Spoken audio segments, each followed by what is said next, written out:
everybody, and welcome back to the Abruzzi ANZCAR Cup here on the SimShed Broadcasting Network. We are here at round 4 of the chase for the championship of this season for the Cup here at Las Vegas Motor Speedway. We're just going to be jumping into qualifying, but before we do, we're just going to have a quick run through on the standing in the chase at the moment. Jason Martin leads with Josh Mickelmore behind him, Ed Foster third with Hamish Gallagher fourth. In joint fourth place with Michael Skurlock. Sixth is Danny G. Seventh is Jason Hardigan. Eighth is Stephen Williams with ninth Norman Clark. Bradley Allison is in 10th with Matt Hunter 11th. And that is our run through. Yes, so we're off to qualifying now. Away we go. So also joining me in the booth tonight, as ever, is Mr. JP. How's it going, JP? Absolutely fantastic there, Carl. Thanks. Thanks for the introduction. Yep, should be another great night of racing tonight. Really looking forward to this one. Yeah, it should be an exciting one tonight. It could be a very tricky one here tonight as well, as there are some changes to the tyre models. It seems to be a constant thing that we say. But the tyre models have changed slightly on these Cup cars. So expect to see some trouble with that for a couple of drivers. Yeah, iRacing seem to like to change that tyre model on a regular basis and really mix it up for these guys. They do indeed. It keeps them nice and on their toes at the moment. Foster setting some good fast time as he comes across the line. One of the first cars to set a time with Joshua Carroll Walden up there. JC Don just getting first. This second run should be the fast run though. So the second run is going to be a faster run here at Las Vegas generally. Tyres are a little bit funny tonight, so you might see people struggling a little bit just for pace if they do overheat those tyres. We'll just catch up with Foster here, see how he goes on that second run. He's currently a tiny bit down. We'll see if he can pick up a couple of tenths in this last section, which he does. Good job on Foster there, getting up there. Danny G nipping ahead of him with a 29.998 there. Great lap by Danny G as well. So good speed from him tonight. A few others just heading out. We've got Josh Mickelmore out on the track as well. No doubt he's going to be jumping up the timing screens very shortly once he gets across the line. And a little bit slower on that first lap down there in 12th, but expect to see him climbing up the boards for this second lap. Yeah, you can see a lot of green sectors at the moment with these cars. Josh is on a looks like he's on a good one. Yeah, a bit of a flyer here for Josh. We usually see Josh doing quite well, getting up there a bit in timing. And gets him up to 5th this time round. So a little bit lower than he'd want to start, I'd imagine. He does like to get those poles. But he, a little bit further down, Danny G at the moment, the top Mitch Motorsport boy. Michael Skurlock now out on the track as well. Skurlock, very, very quick as well, as we all know. Can be one of those drivers that will get things done. Also, Jason Martin too, who's going to be jumping his way up to the timing screen. We'll see how he finishes with that, up into 3rd at the moment. And Skurlock's first lap is going to jump him up into ninth place at the moment. Very nice for that first lap. This could be a good second lap for him here. We'll see how he goes on that one. Obviously, these very fast tracks, you sort of build up speed as you're going around. So that first lap, when you're on the slightly colder tyres as well, you've got to build up that speed and get everything up to temperature, also up to speed. And this second lap, you usually got a couple of extra miles per hour under the belt, and that jumps him up to 7th. So not a huge gain there for Skurlock. Jason Martin jumping up into P3 as well, so Martin up there quite high. We got Michael Schroeder at the moment out on track 2. So just now jumping through and checking who's out on the track, things like that now.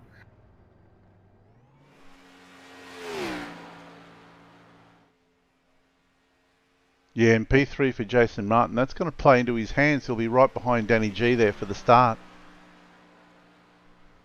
He will be. That's going to be quite useful because the draft is going to be quite powerful here. It's going to be quite a strong one tonight.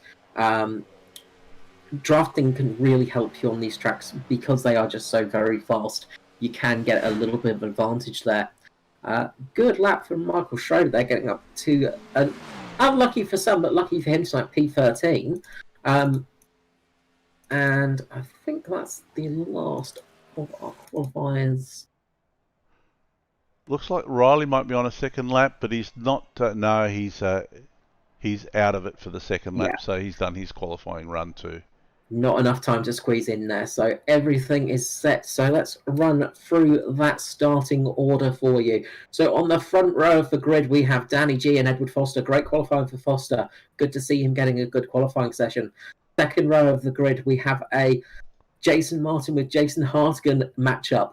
Third row is Joshua Carroll Walden with Josh Micklemore. Michael Skurlock and Barry Neal in the fourth row. Fifth row is Stephen Williams, Riley Curtis. Sixth is Mirko Dortnack with Lachlan Urquio. Seventh row is Schroeder and Clark. Eighth row is Rosewell and Wilson. Ninth row is Phil Otto and Patterson.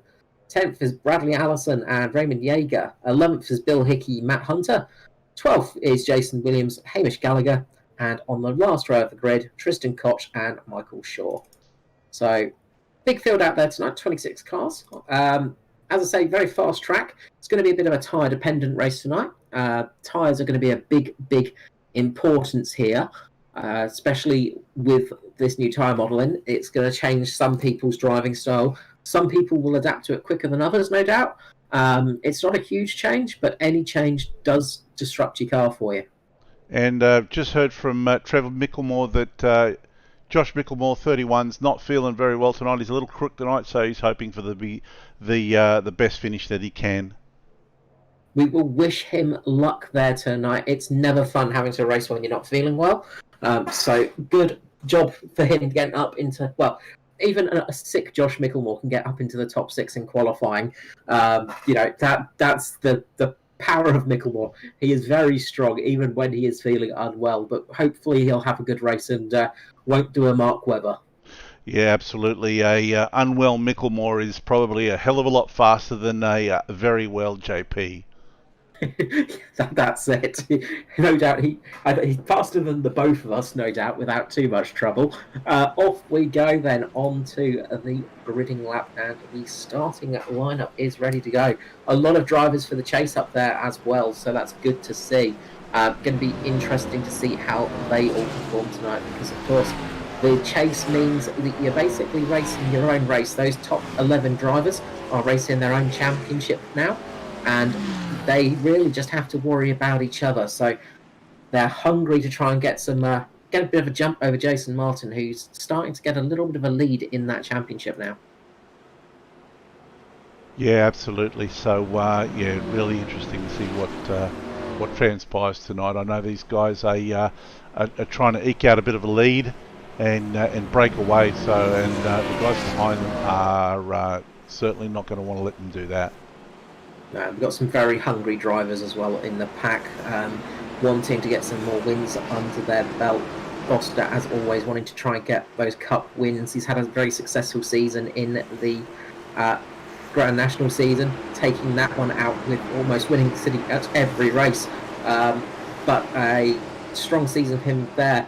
He just wants to get those wins in the cup, though, and he just feels like he's missed out on a couple. Pace car peels in, green flag's going to go out, and Danny G is going to lead us away for the Las Vegas Motor Speedway race for the Abruzzi ANZCAR Cup. Yeah, and a nice getaway there, and everyone's gotten away cleanly, so this is fantastic. Looked like Foster might have just missed a gear, or just drops a little bit there. He dropped back very quick. But what I'm thinking is he might have actually dropped back to get in line with his teammate. Just letting Martin pass him and getting back to Jason Hartigan, so those two can start working together much quicker. Joshua Carroll Walden's also sitting there, of course, just behind Josh Micklemore. Josh Micklemore, importantly, stopping those cars getting into their own little lineup. Micklemore will no doubt want to try to get with the Mitch Motorsport boys and start getting a bit of a queue working for them. Low line is going to be the chosen and preferred line. I think Foster's lost a bit of grip. He's spun it. He's managed to keep it going. Good save by Foster, but that's going to cost him a huge amount of pace. He's going to drop really far down the pack from that one. Yeah, this is really going to hurt him. He's going to have his work cut out for him from here on. Yeah, brilliant qualifying session, and just really unfortunate incident there. The back end just slid away a little bit. Same thing happened for Mirko Dornack as well, just coming onto the front straight, and we've got a car around in the background. I'm trying to see who it is. A couple of cars off in the background of Hamish Gallagher's involved in that. Philato dropped down, but I don't know if he was involved in that. I didn't see on my replay sheet here. Yeah, I think Jason Williams is involved in that, but there was a car that was actually going around. Somebody checked up actually because they saw a car spinning, and Jason Williams went straight into the back of him. That would have been Michael Shaw went into the back of him as well. So Hamish Gallagher slowed down for the car that was just spinning in front of him. Carl, Jason Martin has just gone high there, and he's dropped back quite a bit, and he seems to kind of be out of the groove there, dropping back a bit. Yeah, just running up high there. Didn't touch the wall or anything. Maybe he's just wanting to drop back a little bit. Maybe he's just not liking the way these tyres are starting to fade away a little bit now. He's got speed again. Strange one there for Martin. We've seen this a couple of times actually from Jason. Some slight little mistakes which are unusual for him. Just went up a bit high, I think, and just lost the grip of the car. I know he was running a bit of a high line in practice today as well. So he might have just been trying to get that high line working, and it's just not there yet for him. Again, he's up high, he's right on that high line again. So I think he wants to try and get that high line working for himself, because he might feel a bit more confident out there than the low line. But at the moment, it's not really going to work too well for him. So you might see him just dropping back a little bit for a couple of laps, and then he'll start working his way back up the field. Speaking of working their way back up the field, Foster is up into 14th now. So he's managed to get good recovery there, and he's next to Adam Rosell, getting underneath him, getting past him, and catching up with his teammate Lachlan Urquio. And you saw there, Jason Hardigan is looking very, very racy indeed. He's taken the high line now, and he's trying to get past Danny G. Yeah, running up high, trying to get a little bit better drive off the corner there. Danny G taking the tighter turn, obviously less track to have to go around in that tighter area, but you have to turn the wheel a little bit harder, so you struggle with the speed up, and you're seeing that now as Jason Hartigan gets past him. Back end just steps out ever so slightly there for Hartigan as he comes onto the back straight. He keeps it perfectly pointing forwards though, and has managed to make that move work. Brilliant job from Hartigan to get up into the lead. Absolutely, and what a phenomenal looking car with that new Dragon RC livery on that vehicle, that ZL1. Those scales are fantastic, I must say. I do love them. Skurlock looking a bit racy at the back there against Joshua Carroll Walden as well, and Stephen Williams just hanging on to the back of them as well. We've seen Stephen Williams having some good races over the last couple of weeks, having some good results as well. So he's just sitting there, the silent assassin, just sitting there waiting for stuff to happen, not pushing it too hard at the moment. Danny G's going to look to try and get the high side working now, and he's doing the feint. He's just going up the line, trying to make Hartigan have to defend a little bit more. Jason's not really taking the bait. Oh, so close to the barrier again for Hartigan. He's not taking the bait there, but he is running very much on the edge, Jason Hartigan. He has got some serious pace, but very much running close to that barrier at the moment. Yeah, he's certainly not mucking about, and what we're seeing is that none of these guys at the pointy end here are mucking around tonight. We're used to seeing Michael Skurlock sort of buy his time a little bit down the mid-pack of the field, and then towards the tail end of the race start to make a move and get to the front. But tonight he wants to stay. He wants to stay with the leaders. Yeah, he definitely wants to keep up there and keep with that lead pack. When you've got quite a lot of cars out there as well, especially when the car is this loose, You've just got to be so careful mid-pack because it's so easy to have an accident. You see some of the cars now dropping down, cutting across the oval, the infield of the oval there, just trying to square off that corner a little bit, get a little bit more exit speed through there.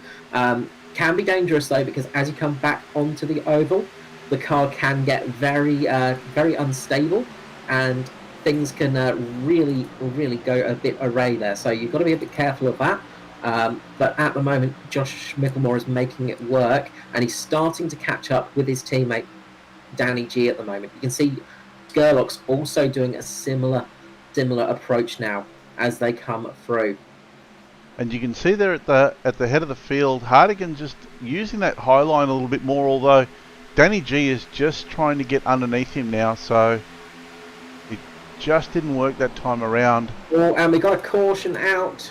Looks like Billy Hickey. Let's see if we can go to our replay. See if we can catch up with that one. Yeah, just had a tank slapper coming out of there and tried to catch it and put himself into the wall, and that was all she said. Unfortunate incident there, and that's what we're talking about before.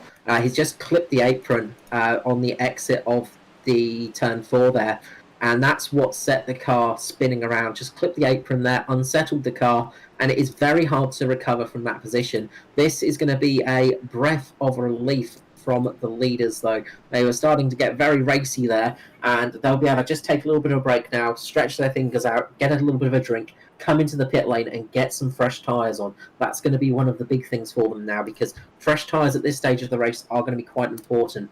Now remember, these drivers only have 4 sets of tyres. So they only have 4 sets of tyres. So, they have done the dummy. Danny G and the Mitch Motorsport boys are staying out of Danny G, Josh Micklemore, Skurlock. So we've got some different strategies happening now. Mirko Dortnack as well sticking out there. So a few drivers choosing to pit, a few drivers choosing to stay out of there. We're going to see now what the difference is. As I said, these drivers only have 4 sets of tyres to use for the night. So these drivers that have come in now are going to be changing their tyres, slapping on some new ones, and then getting back out into the race. So that could help them out. Now, whether they change tyres or not, that's going to be the question. I'll just see if I can keep an eye on the pit lane. Looks like everybody's changing rights. And you saw there, it looked like Jason Martin didn't put tyres on. He just stopped for fuel. Yeah, so some very different strategies tonight. A lot of different strategies out there tonight, in fact. That is very interesting to see. So it's going to be interesting to see how these guys do on the restart. Now, track position is king sometimes. That's a big thing of motorsport, is track position really can help out. So, now, interesting question for you here, Carl. I thought I saw Jason Martin get to the control line before Jason Hardigan. So, will Jason have a signal to let Martin back in front of him? Oh, that is a good question. We'll have to look, see how close that one is. If it was, it was very close. Looks like Martin might have had it there. It's by a cigarette paper there, but you might find that Martin gets the wave around. We'll have to see on that one, because it was very close on that one. So I'm just sitting here with these guys now to see if Martin gets the wave around. It looks like they might be starting to form up, or they've got one more lap, I think. Be one more lap, yep. So we'll have one more lap before they start forming up. Might just be, try to work that one out now. Just might be because they were sort of their positions side by side. Maybe Martin's going to get the low line to start on, which would be the preferential line, I imagine. So, not sure on that one. We'll see how that goes. The intricacies of the AI stewards are a tricky one to work out sometimes. Absolutely, and I wouldn't have expected them to come in and take tyres this early in the piece with four sets of tyres for the race. I don't know. Well, it's a 133 lap race, of course, tonight, so it's a long race. coming in this early, it's going to give you a bit of an advantage early on. So you can see that they've dropped down to P11. P11 is where Jason Hardigan is now. So they've dropped down a little bit. So they're going to have to do some racing to get back up to the front of the field. But tyre drop off is quite huge from what I'm hearing from everybody tonight. So the tyre deck is up there.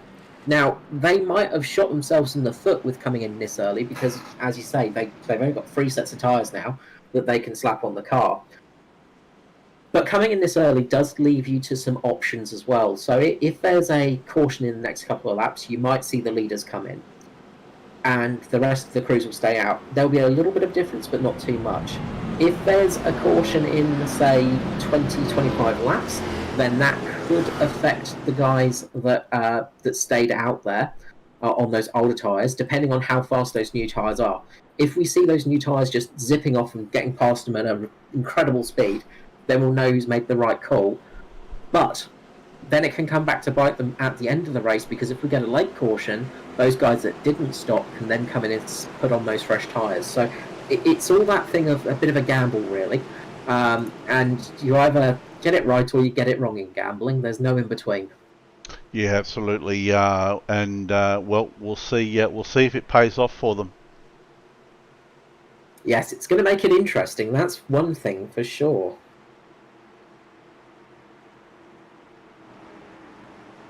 Pace car comes in, green flag will come out, and Danny G will lead them away again. We've seen this from Mitch Motorsport before, waiting a bit of time before they drop the loud pedal. And Danny G sets off with a great launch there from Michael Skurlock. Just under Josh Mickelmore. Skurlock's going to take the corner and get the position here, probably, if he can keep that car pointing nice and straight. Now, those on the slightly older tyres have to get the tyres back up to temperature as well, of course. The cars that got the tyres in the pits have to get them up to temperature as well, and because they all have gone on nice and cold, it'll take a little bit longer for them to switch on, but when they switch on we should see some cars coming up the field. You can already see Jason Hardigan. He's in 8th place now, and he's all over the back of Raymond Yeager. It looks like he's going to make that move fairly easy on Yeager. Yeah, down the inside of Yeager very quickly there, and Foster as well, just way back there fighting with Barry Neal at the moment. Foster sort of caught in a bit of a tight spot. He's got Matt Hunter on his outside. He's almost got to go free wide. He's got Jason Martin right behind him as well. So Foster's managed to get ahead of Martin crucially there. That's going to make him kind of happy for that. But there is a lot of cars that are very much in the way. And a big crash at the back of the field. Big hit at the back of the field. Michael Shaw was involved in that one as well. He got just clipped, I think. Could have been Billy Hickey and Jason Williams involved in that, and yeah, Bill Hickey's just gone round. He's hit the apron again, and lost the back end. Gone around, lost it. Real big side snap there. Car just snapped out there, and yeah, really unfortunate for the drivers caught up in that one. They just had nowhere to go there. yeah, absolutely, and that's like you said, that safety car, pace cars breed pace cars because it's not a safety car in stock car racing. It's a pace car, isn't it? That's it. We always have to keep slapping you guys on the wrist, letting you know the correct pronunciation. It's terrible. Yeah. When I'm pronouncing it right, you've got a problem. Us guys that like to turn left and right, yeah, you just got to keep educating us. We do indeed. Although we will be turning left and right in a couple of races' time, because we will be at Charlotte Roval. Sorry, we'll be at the Charlotte Roval after Talladega. So not the next race. The race after that will be at the Roval. So these guys will be having their first road race for the chase. So expect to see some interesting things in that one. Now, leaders haven't pitted in this time round. They're staying out. They've decided they're going to keep it out there and not worry about that. Tristan Koch, I think, just coming down the pit lane now. So Koch just coming in to maybe top up with a little bit of fuel, something like that. Don't think he'll get tyres right now. Doesn't seem to be much damage on his car, if any. So I think he's just going to top it up with gas and then head on out. So he's just getting a little bit of fuel just to get a little bit longer in the race. And not bad movement there from Jason Hardigan, starting 11th. I think they had a couple of laps of green there, and he's managed to get all the way to 6th. So his tyres are still going to be pretty good, I'd say. So watch out for him on the restart. Yeah, it's going to be very interesting to see how those guys go, because just behind him as well, got Mirko Dornak and then JCW, Josh Carroll-Walden, with those fresh tyres. Raymond Yeager then sits there, and then we've got another set of fresh tyres with Barry Neal as well. So quite a few of those fresh tyre set guys getting up there. But you see how perilous it can be racing in the mid-pack, and that's sometimes when just having that little bit of a chance of clean air can be a good thing, because you don't have to worry so much about incidents. That's always the problem when you're racing a little bit down in the pack, because it's so easy to have an accident happen, and it's never a fun thing to be a passenger in one.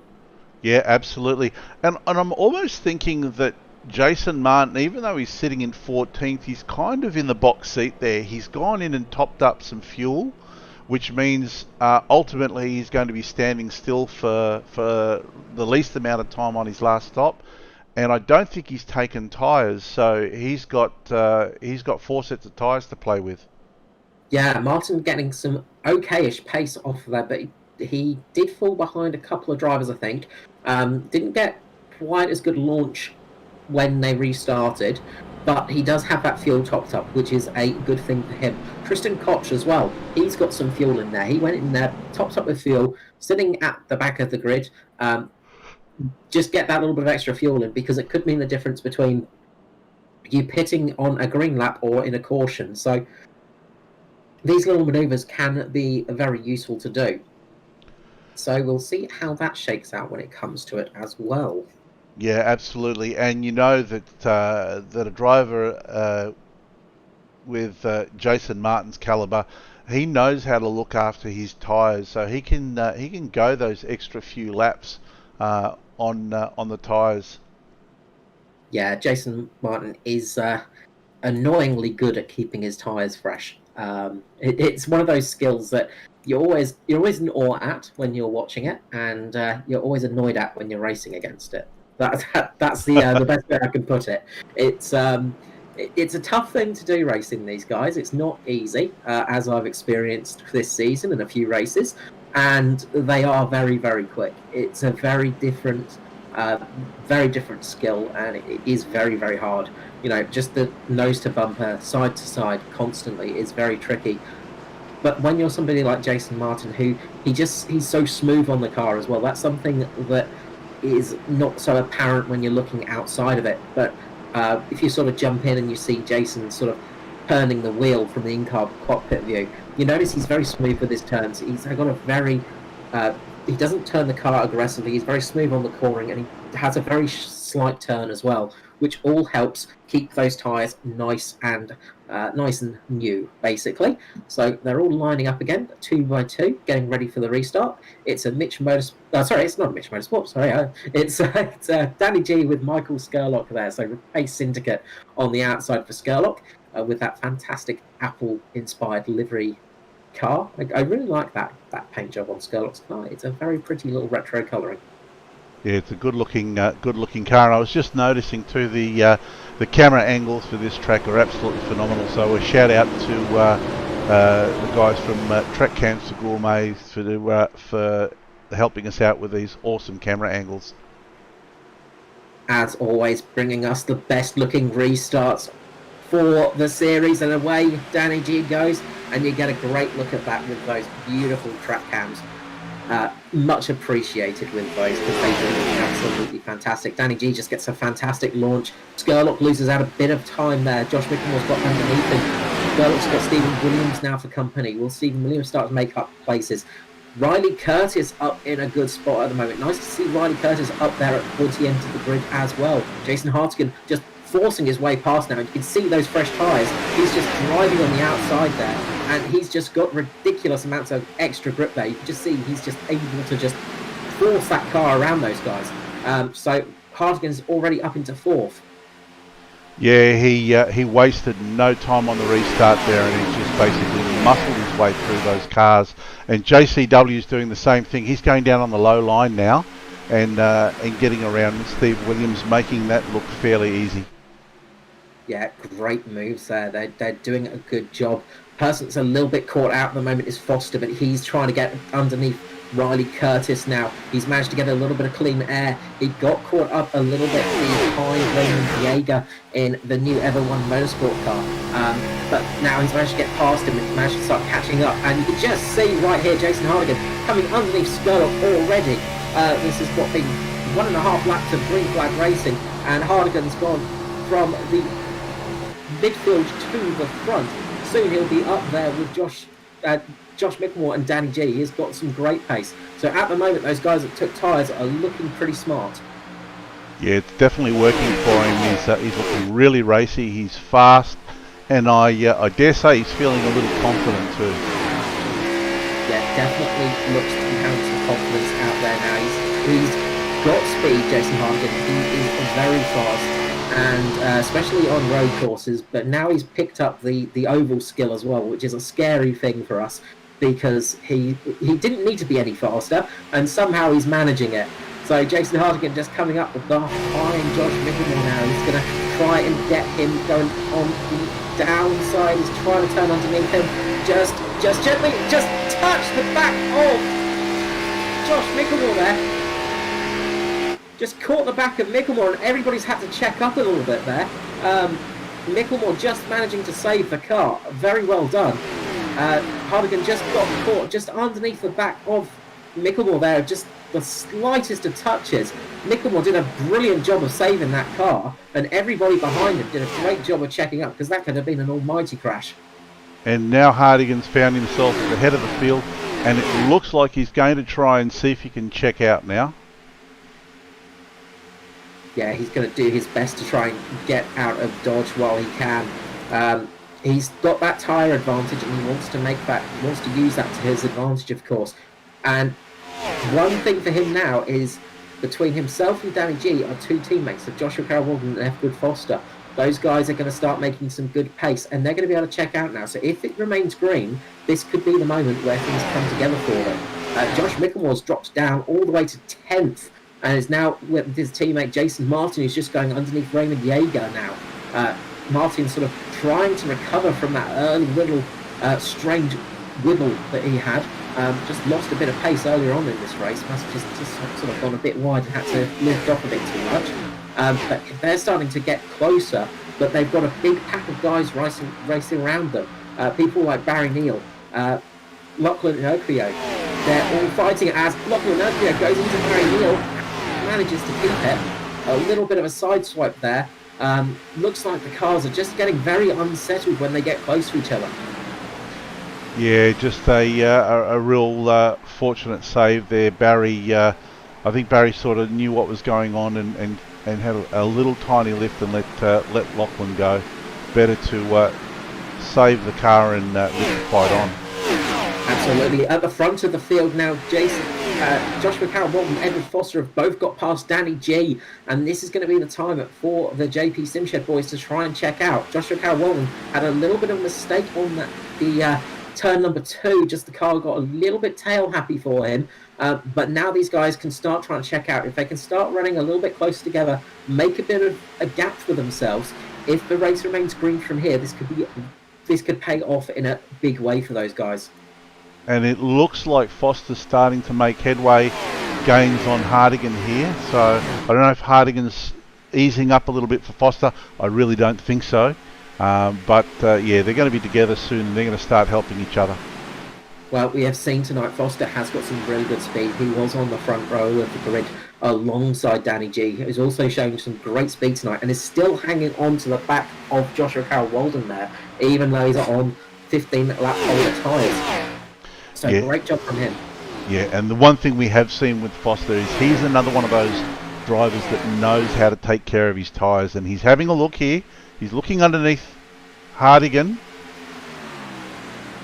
And looks like he's going to go through, and Hardigan is going to drop back into second. Foster's going to take the lead here.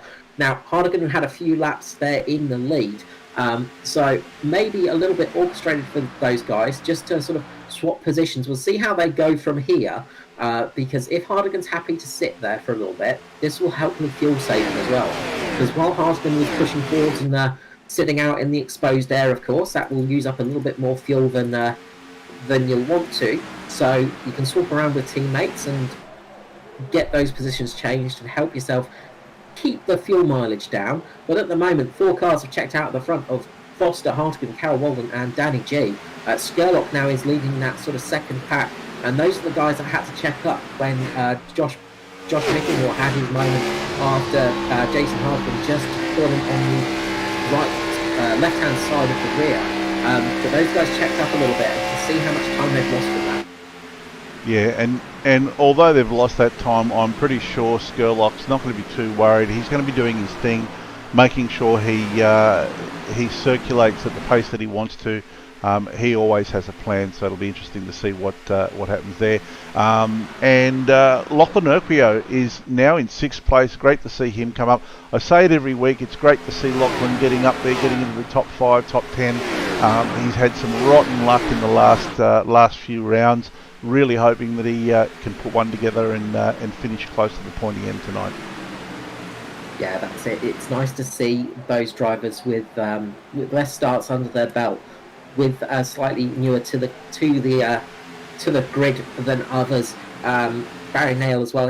Barry Nail's had not had many races this year, and he's been showing some great speed out there too. With the Cognitive RS Racing team, getting some good speed out there, and he's up in P9 at the moment. Just looking through the field as well, looks like all of the slightly old dogs have got their sort of top positions at the moment. Not many of the sort of younger guys in there, the newer drivers in there. A few sitting a little bit lower down at the moment, but there is a long way to go still in this race. At the moment, though, Foster is just pulling out a huge gap with Jason Hartigan, Joshua Carroll and Danny G have just dropped off a little bit from Hartigan and Foster. Back a bit further, you've got Lachlan Urquio, who has pulled ahead of Skurlock now. He's going to be leading that pack, and of course Lachlan's on those fresh tyres. So how much of a difference are those fresh tyres going to make? We're going to see now as he pulls away from Skurlock. Yeah, and you can see Foster and Hartigan there, Hartigan right up to the back of Foster's car. They're obviously working together, and they're starting to pull a gap. Jumping back to Danny G and JCW. Danny G is just making a great move down the inside of JCW there. He gets a little bit of a lateral slide. You can see it in the background. But Danny G there getting a great run on JCW, getting underneath him there. And he's really having to manhandle that car around. Obviously, those tyres are not happy at the moment, and they're not doing their best. But he is just getting that car into a great position and side drafting at the moment. Danny G might be able to get this position. I'm sure if you asked Danny G and asked him about his worn tyres, he'd say, what worn tyres?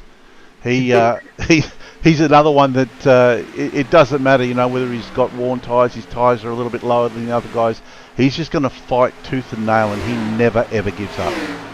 Put as much of that fight in as possible, but what he's got to watch out for is, just as we saw there, coming across the pit entry, as he did start to slide up towards JCW, and that's because those tyres are losing the grip. The adhesion is starting to fall away on them, and that's where he's going to struggle, is just coming out of the corners. And when you're racing somebody, you don't want to wreck them, but you do want to get that position. Danny G just having to drop back now. But yeah, his car was getting a little bit too loose there. It was sliding up the track, and he was starting to struggle a little bit there.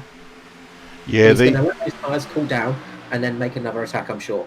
Yeah, absolutely. These guys have got no love. There's no love lost between them when they're racing, but there's plenty of respect there on the field. Very much so. A lot of respect throughout the series, really, and absolutely lovely guys to race, because you see it sometimes where we do have the odd crunch into each other, but it is very much I'm really sorry after the race thing, and everybody knows it is racing. When you're racing your hardest, accidents will happen. Just jumping back a little bit to 6th place now, we have Riley Curtis, who's doing a great job there, just following up with Urquio.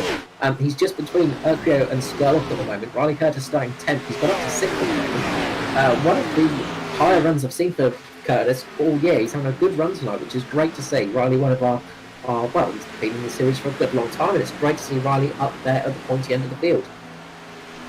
Yeah, he's just slowly sort of been working his way through the field, and now he's looking pretty good where he is. He's looking pretty racy. He's holding out Skurlock, so I think his next target, of course, is going to be Urquio, and he's going to see if he can try and get on the back of his car and get around him.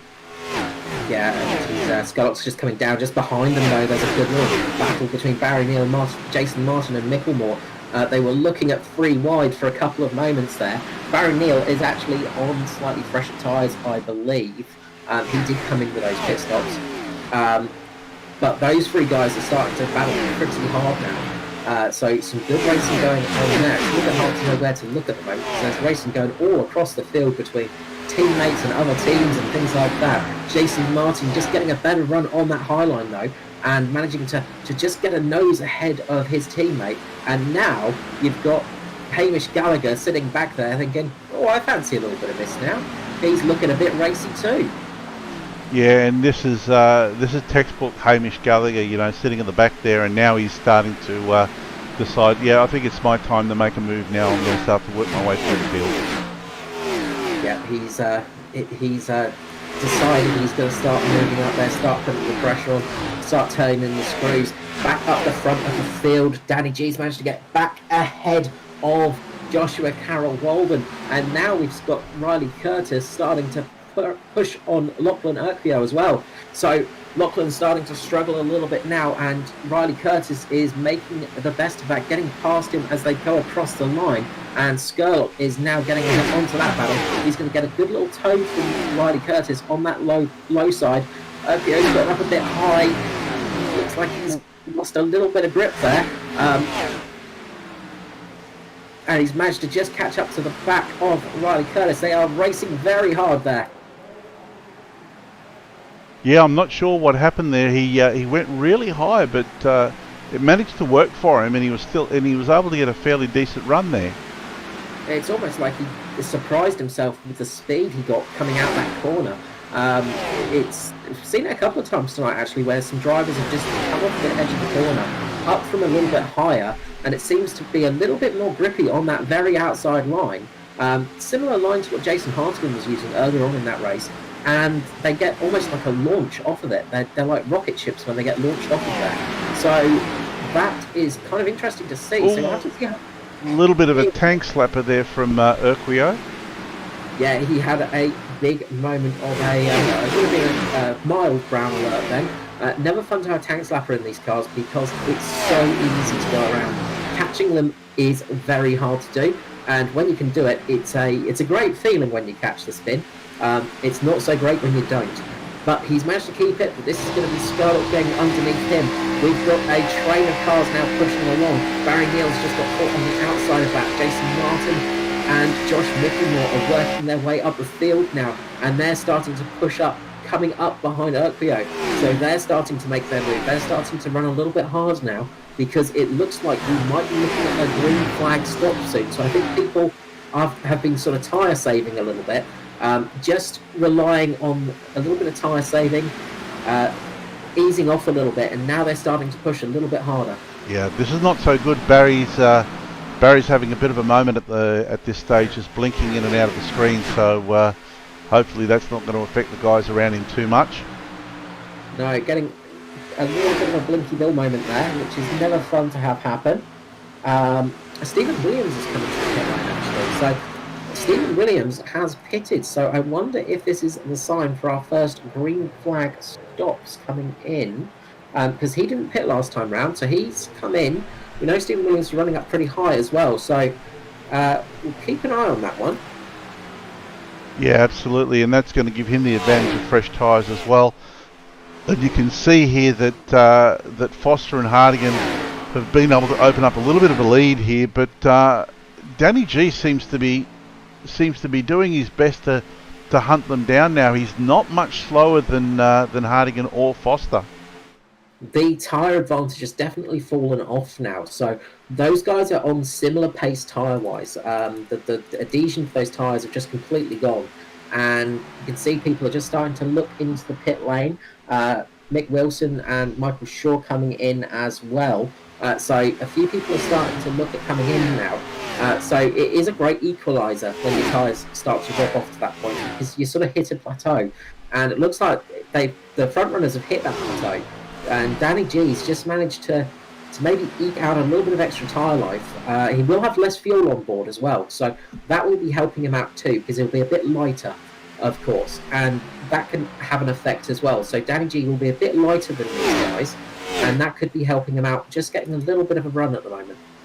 So, looking at possible strategy for the leaders here, your Foster and Hardigan, the cars behind you, the danger cars are always going to be Danny G, Skurlock, Jason Martin, Josh Micklemore. Do you watch what these guys do and cover them off if they pit, or do you stay out as long as you possibly can? Well, hard question. It's one of those ones. Depends. If you're looking at taking advantage of a caution, you stay out. If you're looking to win this race, if it remains green, you go in when Danny G does, because the gap he's going to gain is going to be quite big. But of course, remember that those guys on those fresh tyres will be able to catch up again. So when they come back out, they'll be on fresher tyres. They will be able to pull back that pace. It's just going to be a bit of sort of working back from the race at the moment. So we have got a 133 lap race. So obviously you're going to want to try and eke out this stint as long as humanly possible, and see how you can go. So if you can manage to take it as long as you can, then you're going to have a shorter pit stop for the end, and hopefully make up a little bit of time in that. So probably stay out, I would say. Sorry, I'm being a bit contradictory there. I was trying to work out in my head the best way.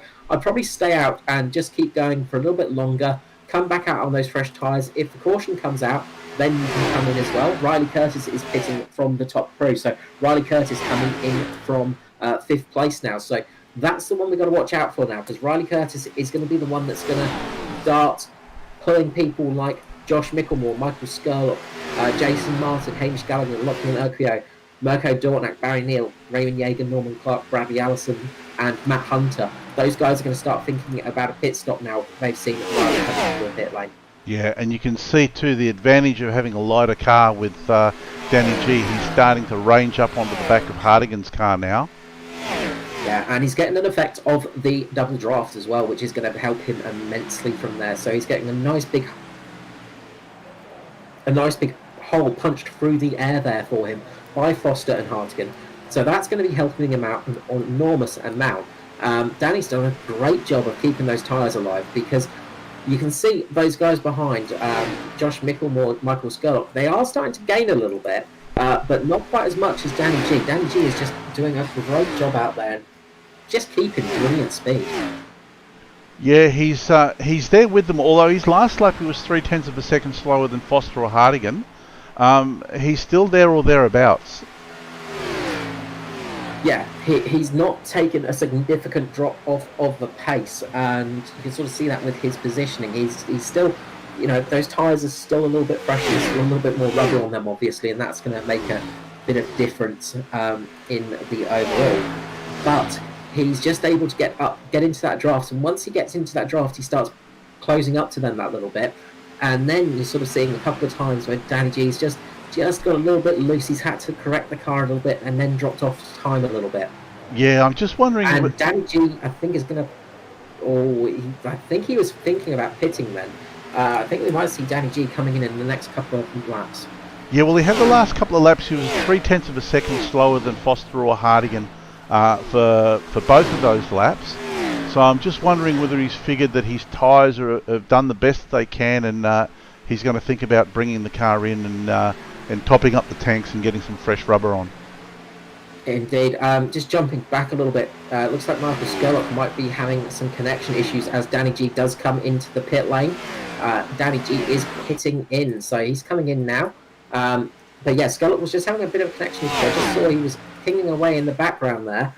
So never fun when that happens. Never easy to race against either.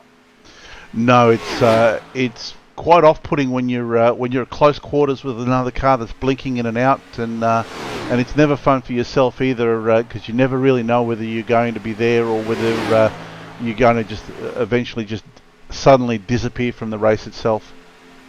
That's it, or find yourself halfway into another car, which is not an experience you want to have. It's never a good thing when that happens, but the pits are starting to light up now. Danny G is just coming out now. Obviously, running in that slightly clean air, having to catch up to those guys, he was using a bit more fuel.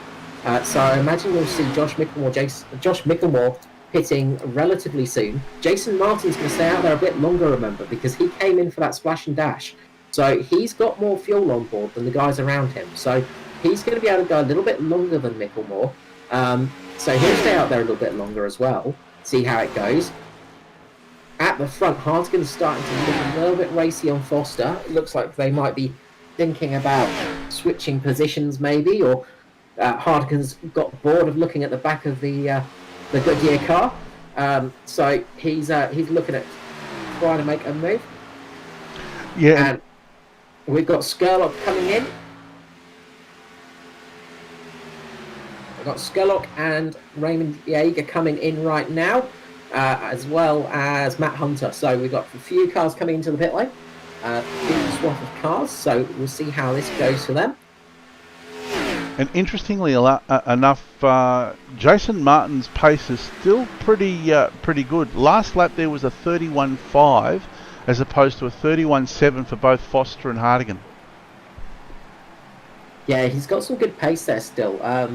His tyres are older, obviously, but he's just doing that Jason Martin thing of being able to hold the pace.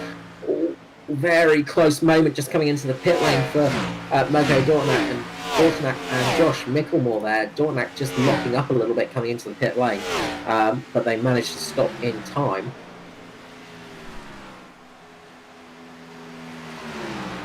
So he just got there in the nick of time. So no doubt we'll see Hamish Gallagher coming. No, Hamish Gallagher stopped earlier on. So everybody else now is on that alternate strategy. So they're going to stay out as long as they can, and then we'll see what happens once they've all stopped, really. It's going to be interesting. If a caution comes out now, these guys are going to be absolutely laughing. If not, they're going to be able to hit and get those fresh tyres on, and they're not going to go a lap down like the rest of the field.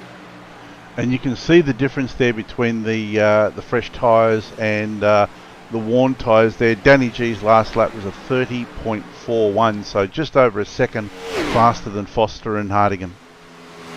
Yeah, he's definitely going to get the undercut from this if we remain green, and touch wood that we do. But he's going to get the undercut from this for sure. And those guys will get the undercut. But then they've got to take those tyres a lot longer into the race, and they've got to make that fuel last longer as well. So depending on how far these guys go, I've got to start doing maths now, so there'll be a slight pause as my brain starts working.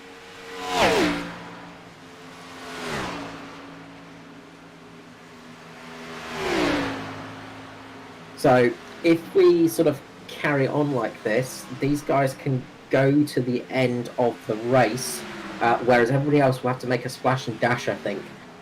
So those guys that stayed out and didn't get the extra fuel, they won't be able to make it to the end from what I'm seeing. So really, it at this stage, it almost looks like Foster and Hardigan might be in the box seat. Yes, could be good for them.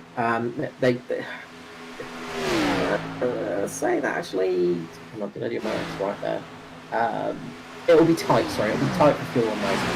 They're going to have to do some lifting coasting, whereas everybody else is just going to be able to go full to the end of the race. They're not going to have to worry about fuel at all.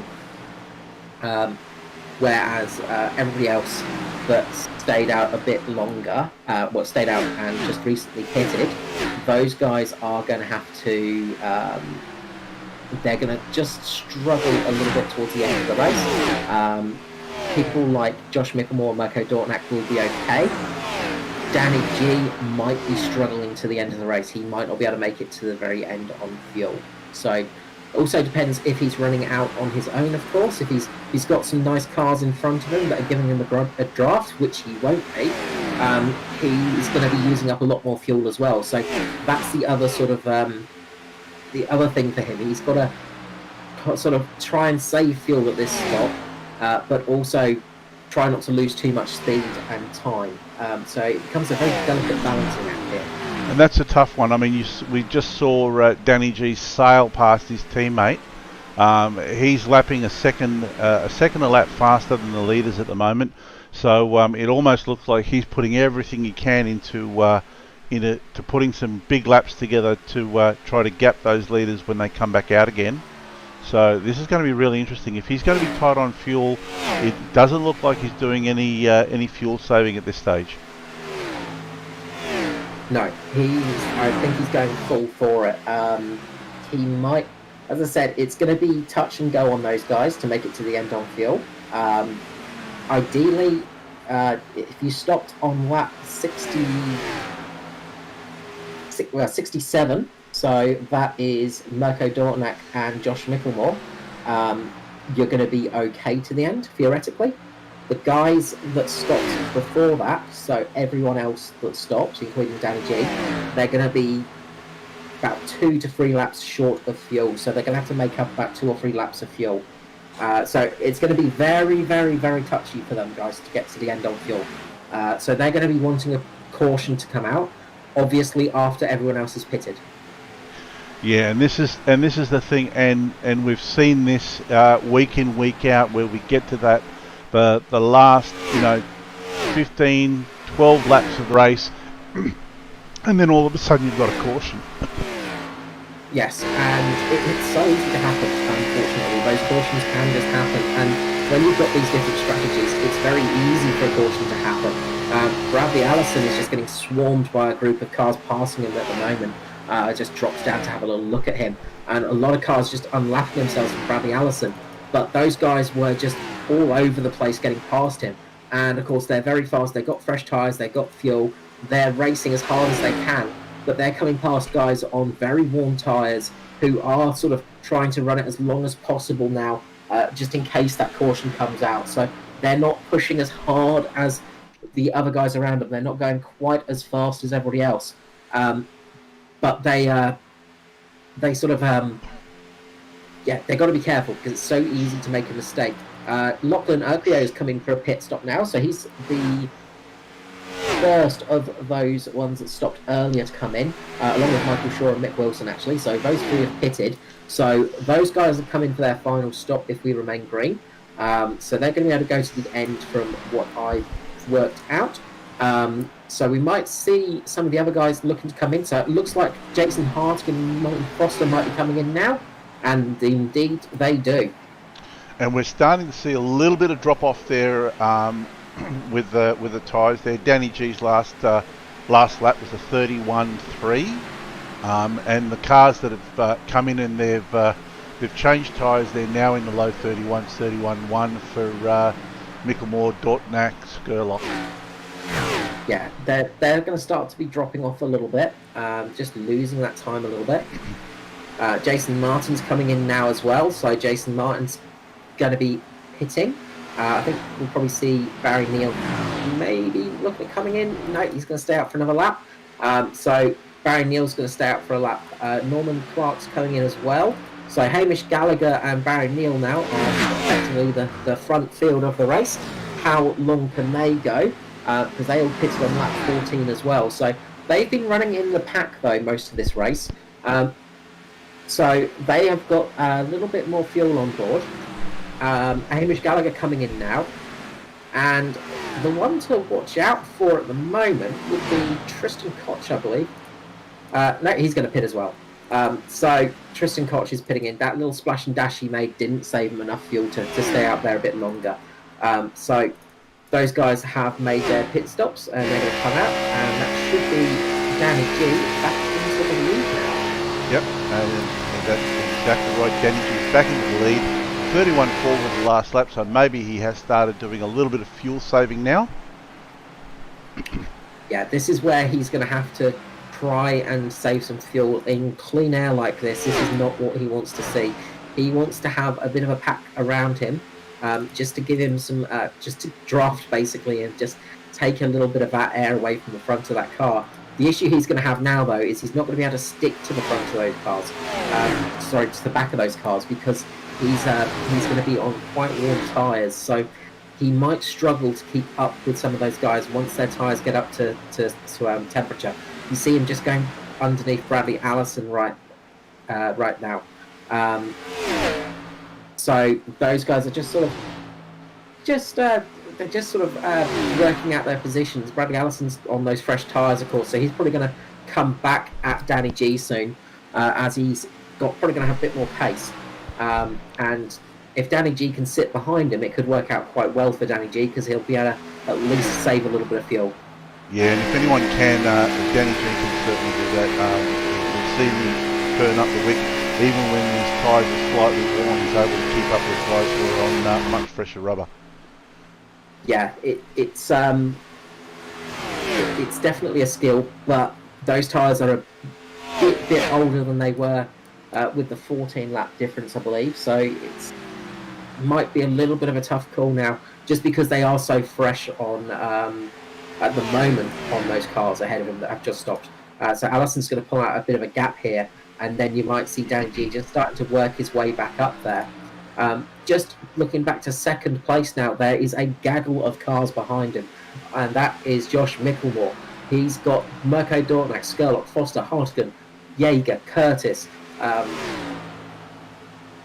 JCW, Lachlan Erpio, Barry Neal, and Jason Martin as well. So all of those guys are very much in a line at the moment, and obviously Foster and Hartigan stayed out a bit longer, same with Jason Martin, so they're going to have nice fresh sticky tyres now, so they should be able to clear these cars without too much trouble. But of course, it's easy to catch cars, it's sometimes harder to pass them. Absolutely, and especially when you've got a few cars line astern like that, it can be a real challenge. But Foster seems to be handling it fairly easily. He's getting through, slicing through the traffic. He's just about to make a move on Mirko Dortnack now. And we can see now going back to Danny G. That brings Foster's almost 7.5 seconds behind Danny G. So in the space of about 3 or 4 laps, he's gone from 11 seconds to 7.5 seconds behind Danny G. And that's the power of those fresher tyres. You can just see Foster as well, and also if you look behind him, his teammate Jason Hartigan, they're just able to take just completely different lines from everyone else. They can just go so much lower than everyone else and carry that speed, because they've got so much more adhesion on those tyres. Tyres are nice and sticky. They can hold that low line without a problem. And you can see there, Micklemore's not arguing the point. Foster's got the much better tyres, and he just makes that easy move on the low line there on Micklemore. Interesting thing right now, Skurlock has come into the pit lane. Michael Skurlock is pitting in again. So Skurlock pitted in lap, where was I? What's that number? Skurlock's coming in for a stop, I think. Maybe just a quick refuel and chucking some tyres on there, just as a bit of a gamble. So it's going to be interesting to see what Skurlock's up to, because he's obviously got an idea. Mirko Dortnack's also coming. So there are a couple of guys that are thinking for the end of the race now. So they're going to try the undercut. So obviously they don't think these guys can make it on fuel. So they are going to roll the dice and gamble that these guys aren't going to make it on fuel. They're going to need to make another stop. Foster obviously not going to need another stop. Hartigan not going to need another stop. Neither is Jason Martin or Joshua Carroll probably, but might see the rest of the field needing that. So this could be a brilliant call on their behalf. They could make up some good time here. So definitely one to watch. Very counter strategy for them. Yeah, well, you know, when you're talking about Skurlock, the silent assassin, that guy's got a mind like a steel trap, so he's going to be thinking about all of those different permutations. He's going to know that there's a few cars there that are not going to be able to make it on their fuel. They're going to have to stop the splash and dash. He's rolled the dice and he said, well, we'll fuel up now, we'll get the tyres on, and we'll run to the end. We don't want to give him too many compliments. He might not be able to fit out the car afterwards. But yeah, definitely a very cool head on Skurlock, and he often does have some good ideas as he's going around. So this is one of those gambles that's either going to work out perfectly or it's going to end up in a bit of a disaster. But only time can tell us that. It's going to be interesting to see where he does end up coming through this all. But I imagine he's probably going to start climbing back and getting his laps back at least as well. So if he can get back on the lead lap, he's going to be in a very good position. Yeah, absolutely. And we can see now Foster's just over 3.5 seconds behind Danny G. Danny G's last lap time was the 31.5, 30.9 for Foster, 30.8 for Hardigan. So yeah, the advantage with those tyres is phenomenal. Yeah, it's huge at the moment. Just watching on the timing screen, that gap is going down almost like a stopwatch. It's just falling and tumbling. Every time I look at it, it's just getting shorter and shorter and shorter. So they are catching up at a vast rate of knots. But the thing is, Danny G, when he gets caught up to, he's probably going to be able to hook onto the back of these cars, and that's going to be good for him because then he can start saving fuel. Obviously, Danny G is going to need to fuel save as much as he can right now, lifting and coasting. Just rolling his foot off the accelerator in the corners a bit more. Just trying his best not to put the power down. If we jump on board quickly, you can probably hear him as he goes into and out of the corners. He's just being so gentle on that accelerator, lifting it off as he comes in the corner, rolling off the speed a little bit, letting the car just not drink as much petrol. Then when he gets his foot back to the floor, he's just putting it down slowly so not to eat up the gas too much. So just trying his best to sort of keep that car sort of with some fuel in it. And yeah, it's going to be a tricky one for him to get from here, I think, unless we get a caution. Yeah, that's the thing. And you hit the nail right on the head there. I mean, Foster and Hardigan can catch Danny G, but they're going to have to make their way around him. And I think by the time they catch him, their tyres won't be far off that drop-off point, and their lap times might start evening out a bit more. Yeah, they will start sort of equaling out with each other as they start getting to that line. It's going to sort of start getting into that position where they're not going to have quite as much advantage as they would have done earlier on, but they're still going to be able to use slightly different lines, play for some different positions, and that could help them in the long run. You also see just behind Foster and Hartigan, Phil Otto. He is the first of the cars that's a lap down at the moment. He's having a good race there with Tristan Koch as well. So those guys are waiting just if that lucky dog happens. They're in the prime position at the moment. Phil Otto is sort of just hanging on there the best he can, just staying in that spot. And Phil Otto actually goes round. He loses the back end. Curse to the commentator there. So I will take all the way for that. Sorry, Phil. And that's put Tristan Koch in the prime position. But yeah, just sitting in that position for that lucky dog if it comes. So those guys are just sticking on the leaders at the moment and trying their best to keep on the back of those guys. They came in a little bit later as well for their pit stop, so they've got slightly fresher tyres too. So again, that's helping them. I think Otto's going to want to have a few words to you at the end of this broadcast, Carl. Well, we'll see how the broadcast goes. You never know; things could come good.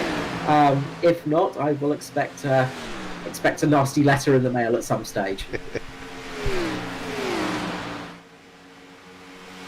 Yes. So Danny crosses the line again, lap 99 now, and you can see Foster, Hartigan, and the lap car Koch just coming up behind him now. And they've got great pace at the moment. You can just see they're not catching as fast as they were, but they are coming along pretty quickly. Yeah, they're catching up, but once again their tyres are starting to even out. 31.6 for Danny G, Foster and Hardigan's 31.3 for both of them. Martin 31.3, JCW 31.3. Barry Neal did a 31.1. Yeah, Barry Neal is setting some relatively good pace out there. Again, he stopped on lap 81, so he's got some relatively fresh tyres. He's sitting in a relatively good spot as well A bit of clean air, but just in that sort of distance where he's going to get a little bit of a draft from JCW too. So he's not in a bad spot at the moment. Just behind him is Skurlock, just working his way up the field on those nice fresh tyres, and with all of that fuel on board as well. This is the thing though for Danny G. His tyres are probably balanced out relatively equal to those cars behind him, but he's got a fuel save. And this is where Foster and Hartigan are going to have him, because they're going to be able to, they don't have to worry about the fuel at the moment. They can just go as hard as they want to. Whereas Danny G, if he gets pushed along here, if he has to drive to his fullest, he's going to be really struggling for fuel. We've only got 29 laps to go. That's where the math's gone wrong there. 20-something laps to 30, 31 laps to go now. But he's going to have to do his best to sort of not push too hard, because he might just run out of fuel if it remains green, or he's going to have to make that splash and dash too. Jason Hartigan just getting so close to the wall then. Yeah, he uses every single millimetre of track, Jason Hartigan, and looks like Foster's like looking left, looking right, looking for a gap here to make a move on Danny G. He does not want to be behind him. No, he wants to get past, and he doesn't want to allow his teammate underneath him either. And this is where those tyres are just going to be that little bit worn, and it's going to be a bit harder for him to make that dive down the inside like we saw to his teammate, as we see, I think we see Phil Otto in the background having a big moment on the back straight. He's managed to keep the car going straight though. But this is where those tyres are going to start fading. What they've got to try and do is force Danny G onto that low line, and then they might be able to get past. So it's going to be a bit of a close race here now. So they're really pushing it, and you can see this is where the sort of dirty air starts affecting it. You get the draft, you get a little bit of lift off the front of the car as well, so car behaves differently, and this can start throwing you off a little bit. But Foster is really putting pressure on Danny G at the moment. They are nose to tail at the moment. Danny G's running up high. He's just lost a little bit of adhesion. He's managed to catch it though. He managed to catch that snap and get back in front of Foster. So he is doing a great job of holding both of them up and keeping them behind him, because again, that's going to be useful if a caution comes out. He wants to be in front if the caution comes out. But Foster might have him here. He's got a good run down the inside. Danny G can position the car right here. Then he'll be okay. But Foster looks to have a pretty good run at the moment. So he's going to come up right behind Danny G. And he's probably going to go down the inside now. Try get underneath him. Not quite there yet though. So do you think at this stage they're pushing Danny G and they're trying to force him to use that fuel, get away from that fuel saving? Yes, they're forcing him to have to pit again. His teammate Josh Mickelmore has had to stop again, I believe. No, sorry, he hasn't. Sorry, that was wrong. He's just getting lapped. Sorry, I thought he'd actually stopped there for a moment. But yeah, they are pushing him along and they're hurrying him, and this is going to force him to run out of fuel because he's got nobody in front of him that's giving him the breathing space. So he's not getting any fuel saving at all. And we saw that earlier on, he had to stop relatively early. He had to stop quite early compared to a lot of the other drivers that were running in the block. So this is not going to be helping Danny G's race if we remain green. He's going to be very, very uncomfortable for that fuel level. Yeah, this is going to be very, very interesting. So Foster and Hartigan are hoping for a green race to the finish. Danny G is going to be praying for a pace car here. Absolutely, yes. He's really, if that pace car comes out for Danny G, he's going to be very happy and relieved. As we see Josh Mickelmore getting down the inside now, and he's trying to get his lap back. He wants to stay at the car that's one lap down, as Foster gets a good run down the inside again, but can't quite make it stick, doesn't get the adhesion he needs, doesn't get the speed off the corner he needs, but he's got the inside line again. Danny G's still on that outside line. Oh, this is close! Slightly. There is a little bump. Foster's going to lose a bit of speed here. That's going to allow Mickelmore to come down the inside. Jason Hartigan on the outside. Hartigan's going to take over Foster's position. That little side bump's got Foster back that tiny bit, and that's given Danny G a little bit of breathing room. And this is, and I guess this is where the danger zone comes in, because Mickelmore's not played into this. He's a lap down, but he's trying to get his lap back, so he's going to be racing as hard as he can, and also trying to help his teammate out. Oh, absolutely, yeah. Mickelmore has that bit more fuel on board, so he can push a little bit harder now. And he's slotted himself in a really good spot at the moment between the two JP Simshed cars, which is an ideal position. He can just sit in front of Foster and help Danny G just get a little bit of breathing room here as Tristan Koch just loses the rear end, manages to catch it back on that back straight. Foster goes down the inside of Micklemore now, and he's going to try and get that position back. He wants to be in front of Micklemore. He wants to be behind his teammate. He wants to be pushing for that race win. Foster's got back in front of Micklemore, and now the race is back on. Hartigan is now taking on Danny G. He's going to go down the inside. Will he make this one stick? We've seen the inside can be quite tricky. Looks like he might actually have it here, but Danny G's going to get a better run off the corner. All going to be this drag race to the next corner. Danny G looks to have it still. And Danny G has just managed to keep it there. Hartigan's going to have to keep low right now. And Danny G positions the car perfectly to cut Hartigan off, to stop him having that little bit of speed. This is heart and mouth stuff. I mean, if Danny G is fuel compromised, this is really going to hurt him. Eventually, he's going to have to blink and go into the pits. Otherwise, it could be game over for him. Yeah, I can't see him making it on fuel. This could be an advantage for Hartigan as Danny G just goes a little bit low there. If Hartigan can catch him on the low line, if Hartigan can get on the outside of Danny G, then that will be what they need to do. That will let them get past. But Danny G is just keeping that high line for himself. He's keeping that mid to high line and just blocking the drivers behind him. You can see there Hartigan just losing the front end there. Just as the air goes off that front spoiler. These cars are not aero heavy, but they do have aerodynamics. They do have downforce.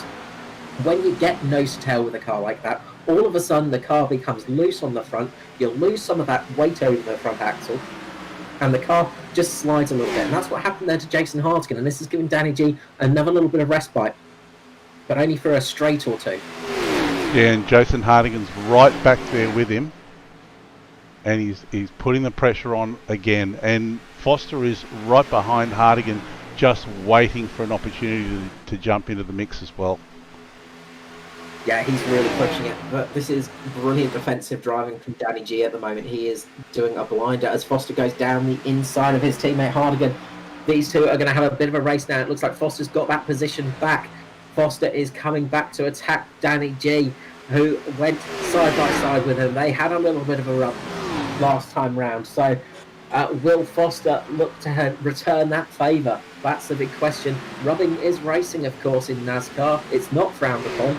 As long as you don't wreck your opponent, that's fine. But a little bit of a kiss here and there between doors, nothing wrong with that at all. One thing I do want to point out, though, is behind these guys is Jason Martin. This is helping him out enormously. Jason Martin, Barry Neal, Joshua Farrell Walden, and Hamish Gallagher. These guys are getting helped out a lot because Danny G is slowing these cars down. He's making them fall back into their grasp. And he's also making these guys use up their tyres. Obviously, when you're fighting tooth and nail like this behind a car and losing a bit of your aero, your front of your car does go a little bit loose across the corners and you use up that tyre life. So what happens now is Foster and Hartigan are going to start to struggle a little bit on tyres. So their tyre wear is going to come into it, and this could work out well for Jason Martin if he can catch up to them. Yeah, his lap times are looking good. Two tenths of a second faster than the front runners there last lap for Jason Martin. So, and this is doing exactly what you said. It's slowing them up and it's allowing Jason Martin to slowly catch up. Yeah, if these guys had got past Danny G first time round, they would be long gone right now. We would have seen them sailing away from him.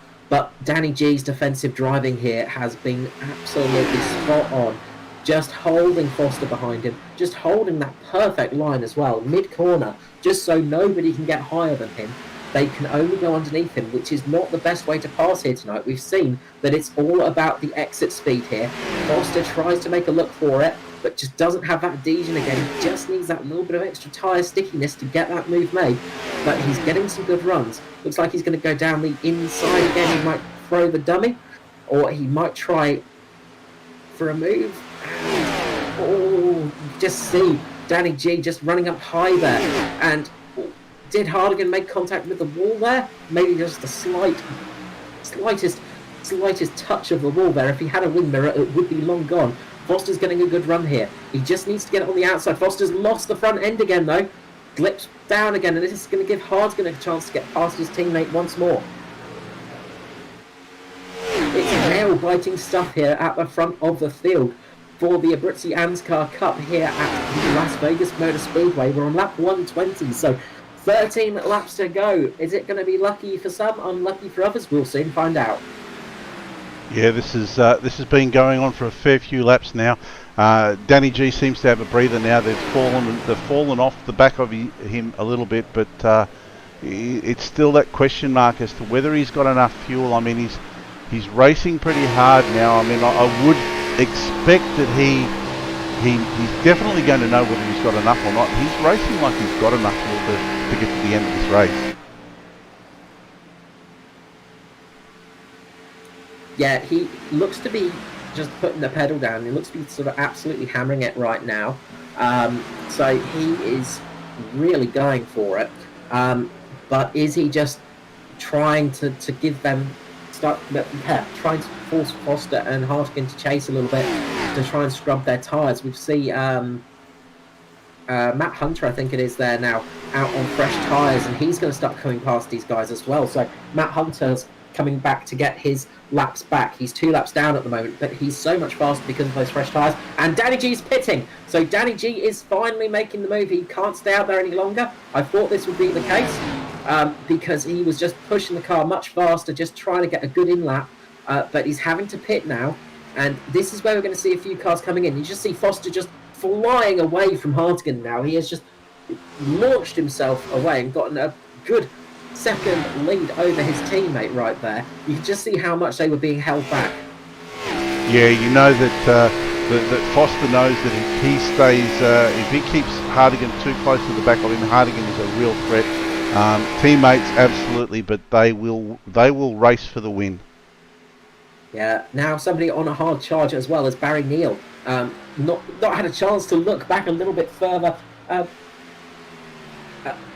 Not had a chance to look a little bit further down the field, but Barry Neal has got past Jason Martin. Is on absolute flyers at the moment. He is setting some seriously good lap times.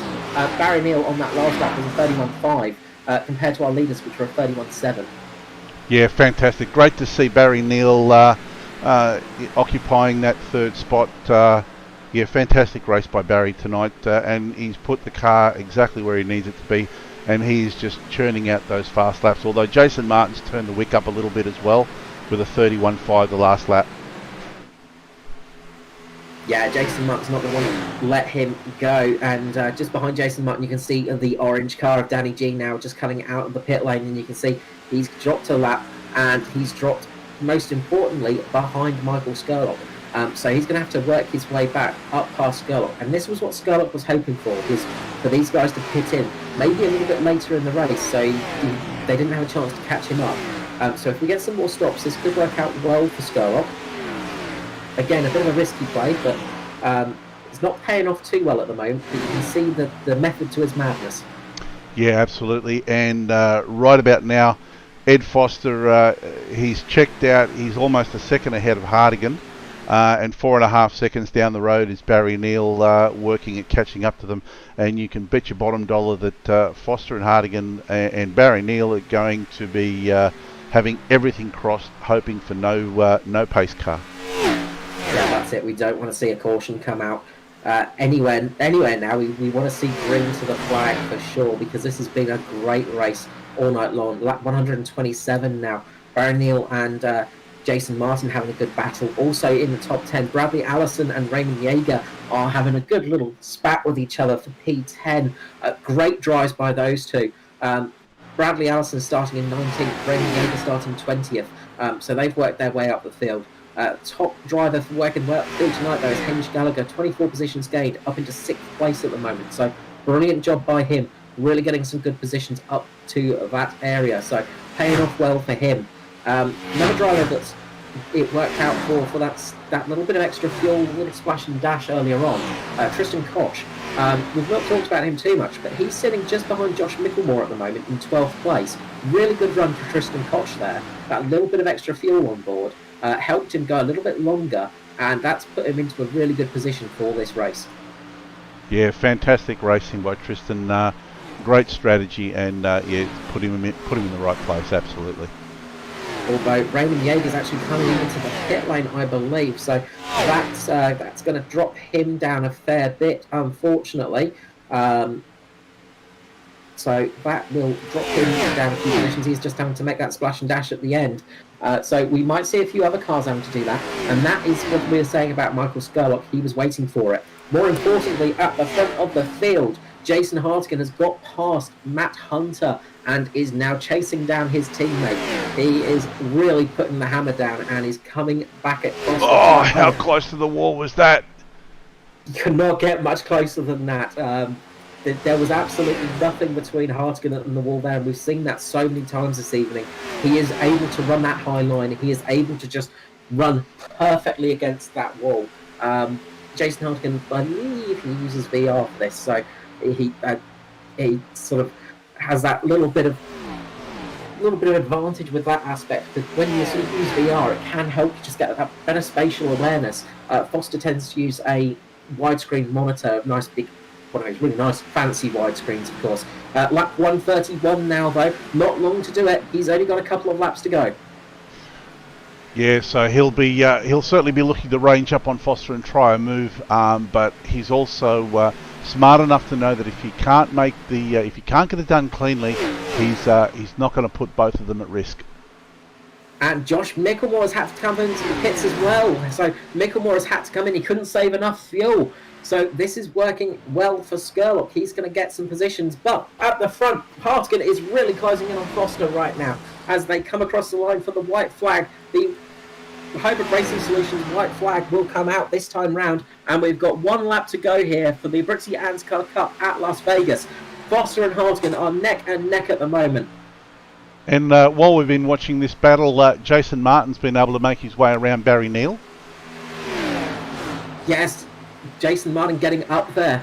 But eyes at the front of the field now. It is Hartigan's last chance. And is he close enough? I don't think he is. I think this could be Foster's race. He's just got to get around this last corner now. Coming through there. Hartigan is going to try his best to get a bit of a draft here. But Foster's going to cross the line, get the checkered flag, and get the win. Fantastic racing by Foster and Hartigan. They used that first caution to their advantage, and it ended up by paying off for them. It did. Worked out really well for them. So great win there. Just coming in early, worked out well for them. Got to put our hats off though for Danny G. His finishing position does not speak about his racecraft tonight. He managed to work his way up to 12th, just behind Michael Skurlock. So that early stop from Michael Skurlock did end up paying off for him, getting him into 11th place. But boy, that was a race. That was one heck of a race to have. Brilliant driving. Absolutely. Great to see Barry Neal in 4th place, JCW in 5th, Hamish Gallagher in 6th, Norman Clark in 7th, with Bradley Allison in 8th and Lachlan Uquio in 9th, rounding out the top 10, Tristan Koch. So fantastic to see some new faces up the pointy end of the grid tonight, or the field tonight, I should say. Yeah, and absolute hats off for Tristan Koch as well, because that was a brilliant little decision he made, coming in for that extra splash and dash. That paid dividends for him. He came in for 3 stops in the end, I believe. Yeah, he came in for 3 stops. He's pitted on lap 180. He was the first car to come in, came in just before Michael Skurlock, and that got him that position over Skurley. So brilliant job for Tristan Koch. Well done. But great race at the front of the field. Those top 3 gave us one heck of an exciting finish. Yeah, fantastic. I can take a breath now. Yes, can finally take a breath and have a quick drink of water after that, and put some eye drops in our eyes. I think it was eyes glued to the screen there for sure. So just going through the rest of the field, P11 was Michael Skurlock with Danny G in 12th. brilliant drive from Danny G all night. Just unfortunate on fuel there. Mirko Dortnack managed to get 13th with Phil Otto 14th. Sorry about that, Phil. Matt Hunter in 15th with Raymond Yeager in 16th. 17th was Josh Micklemore with Riley Curtis in 18th. 19th was Adam Rosell with Michael Schroeder 20th. Stephen Williams 21st. 22nd was Michael Shaw with Mick Wilson, Jason Williams, Bill Hickey, and S. Patterson in 26th, out of the race a little bit earlier on. But what a brilliant race there. And I imagine you're quite happy with that one, JP. 2 cars in the top 2. The only thing I could wish for would be 3 cars in the top 3, but let's not be greedy. I'll take 2 cars in the top 2 any day of the week. Well, you got all the cars in the top 10, didn't you, tonight? Actually, we did all of the JP Simshed cars in the top 10 tonight, so that's absolutely fantastic. That's definitely something to cheer about for sure. So as drivers start to come into the green room, we'll try and grab them one by one. We'll grab our 3rd place man first. I think we'll go from 3rd to 1st. All right, so let's see if we can find.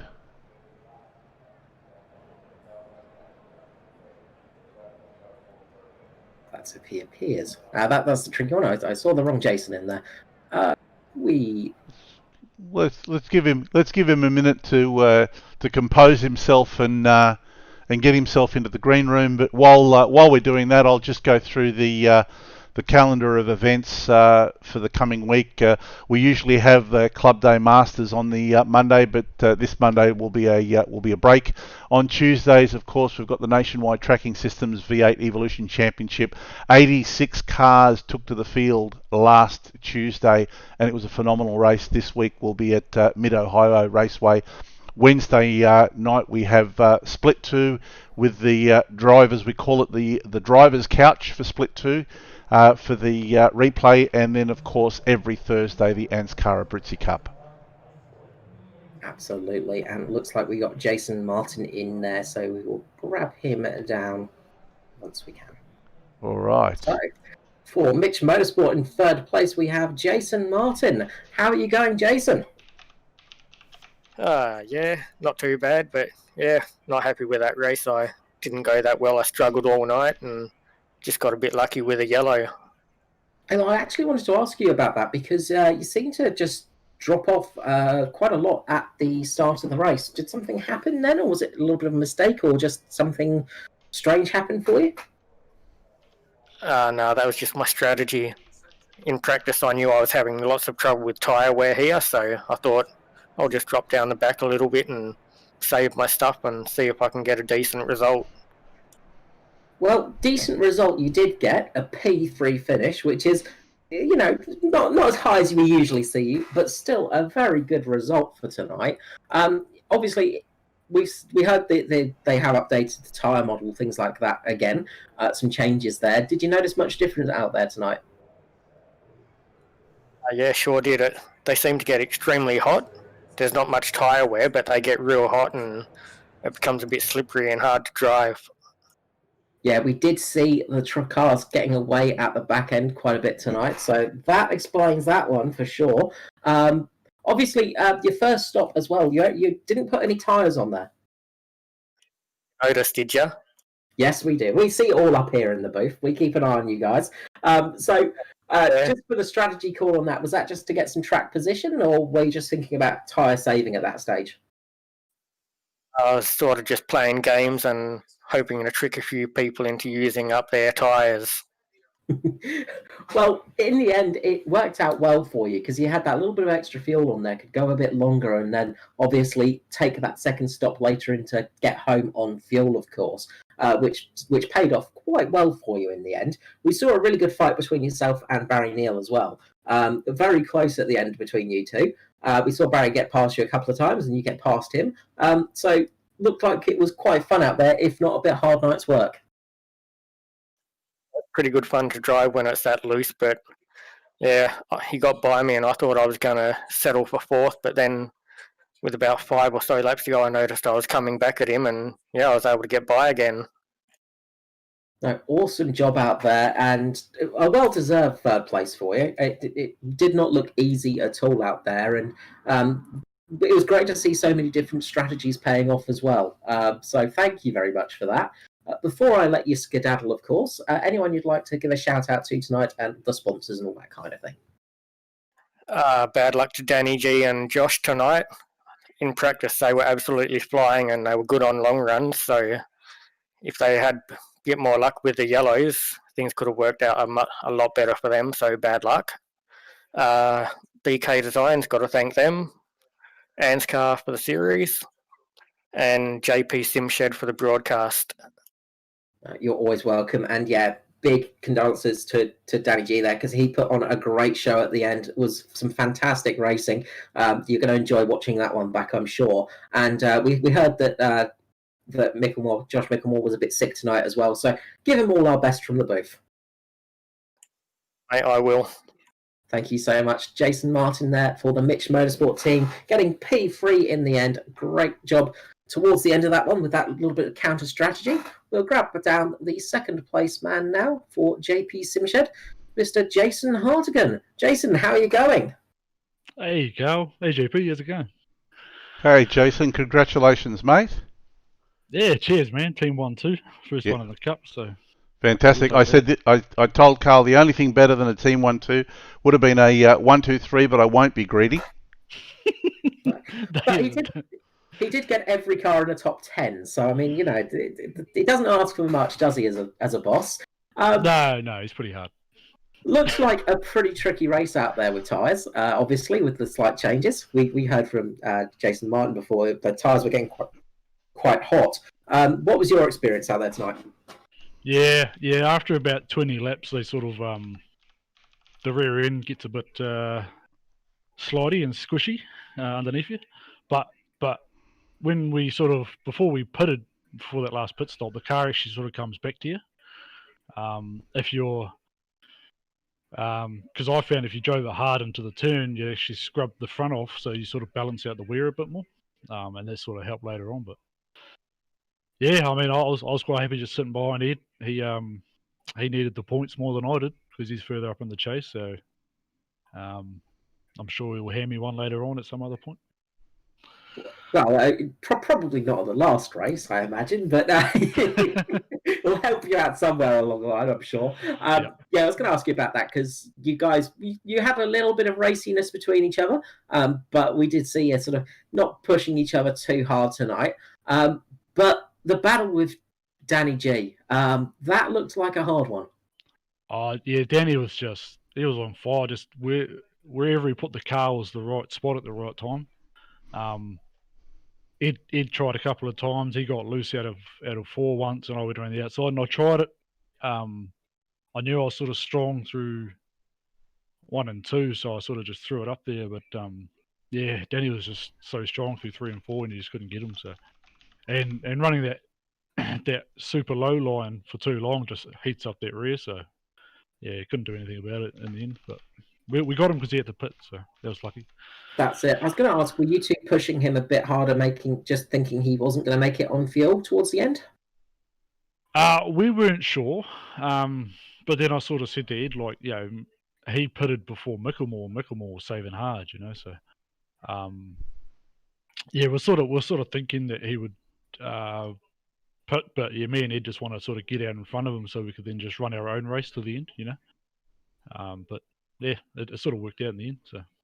Yeah, obviously early call for the caution flag. We only had one caution tonight, which paid off for you guys extremely well, taking those tyres early on and just that fuel, obviously, meaning you only had to make the one extra pit stop. That must have made a big help for you as well tonight. Yeah, we sort of worked it out earlier in the week how much sort of fuel we needed. And I guess the caution probably came at the right time where it's like, do you pit, do you not pit sort of thing. So we just decided just to pit, get it out of the way, get the fuel to the end, and then at least we're not having the fuel save later on or something like that. So yeah, it's basically the main reason why we did it. Yeah, and that first lap after the caution, well, because we had 2 cautions, but the little bit between the cautions there, we saw you get up from way back in the midfield up to something like 5th or 6th position. So obviously you're driving a little bit harder for that little bit of the race. Yeah, I was just. I had fresh tyres on everyone, so I was just like, I'm just going to send it, see what happens. Just being a bit aggressive, but it's just probably the way I drive sometimes. That's not like you. No, I'm never aggressive. No. One more thing before I let you go as well. Just wanted to ask, because of your driving style, you get so close to the wall. How do you do it? How do you do it? VR helps. That helps a lot. You do realise I got to take twice my blood pressure medicine allocation tonight. It's funny because Eddie actually mentioned that when I was behind him. He was like, "God, every time we come out of T&T, you give me heart palpitations. You get so close to the wall." Yeah, I need a button to revive JP. I'm pretty sure it's with you guys in the lead, especially when you get close to the wall, because he went silent for a few minutes, and I had a little zap, and he came back to us. But yeah, I sort of wondered how much VR helped for that, because obviously it must give you a better spatial awareness. Oh yeah, look, it does. You don't get a very good field of view of VR. Like, I mean, I've got 110 degrees or something, so it's not like, I think a super wide monitor you get more viewing angle. But yeah, I think I've always been like that. Always just push the car to right to where the limit of where I can push it on any sort of track. So I guess that's probably where it comes from as well. That's all right. You keep pushing the car. I'll go and renew my blood pressure medication tomorrow. All right, Jason, before we let you go, of course, these shout outs and all of those little things. Yeah, shout out to all the boys. We're working really hard, getting a good sort of flow going in the team and everything, and yeah, it's going really good. All the JPSS crew, all going well, and all of our sponsors, they put in a lot of effort for us. Like Dragon RC, National Tracking Systems, Goodyear Auto Care, Abruzzi Racewear, VR covers, and yeah, you guys were putting on a good show, obviously. Yeah, I hope you enjoy watching this one back, Jason. It's quite entertaining. Yeah. Cheers, mate. We'll catch you again. Jason Hardigan there for the JP Simshed team. So next up, we will grab the winner for the race, Edward Foster. Edward Foster, congratulations there. You managed to get all of your cars in the top 10. Yeah, it was a great night. Obviously, there's one position at the top that matters quite a lot to us at the moment. We'll get to that eventually, definitely to bring all the cars home. Just testament to the work the guys have been doing behind the scenes to prepare for these races. They all sort of put their best foot forward tonight and managed to bring every car home in the top 10, which is we're stoked with. Yeah, and before we get to the finish of the race, I want to go back a little bit earlier on because you had a bit of a moment coming off the corner. A bit. It looks like a little bit of a moment where a brown alert would have happened. So obviously, it looked like your race was going to go terrible from then.